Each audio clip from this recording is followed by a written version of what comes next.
হাই everyone, আজি বনাব লৈছোঁ সৰু মাছ আৰু উৰহীৰ খাৰ। কোনে কোনে খাই ভাল পায় জনাব আৰু বলক ৰেচিপিটোৰ ফালে আগবাঢ়ো। মাছকেইটা যিহেতুকে ফ্ৰাই কৰি ৰাখিছিলোঁৱে, এতিয়া অকণমান পিঁয়াজ আৰু জলকীয়াত ভাজি ল'লোঁ আৰু এতিয়া দি দিম মই উৰহীখিনি। এয়া উৰহী আৰু সৰু মাছৰ খাৰ খুব ভাল লাগে খাই, সেইকাৰণে ভাবিলোঁ আজি ৰেচিপিটো আপোনালোকৰ মাজলৈও শ্বেয়াৰ কৰি দিওঁ। গতিকে ভিডিঅ'টো চাই আপোনালোকে খুবেই ভাল পাব আৰু লগতে যদি খাই পোৱা নাই আপোনালোকে এনেকুৱাকৈ ট্ৰাই কৰিব, বহুত বেছি ভাল পাব।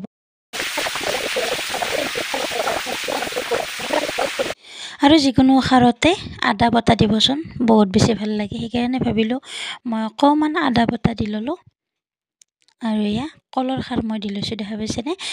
চ'দা খাৰতকৈ মানে কলৰ খাৰ দিলে বেছি ভাল লাগে। কলৰ খাৰ পাবৰে নাই, তথাপিতো অলপ এনেকুৱাকৈ সাঁচি থৈছোঁ।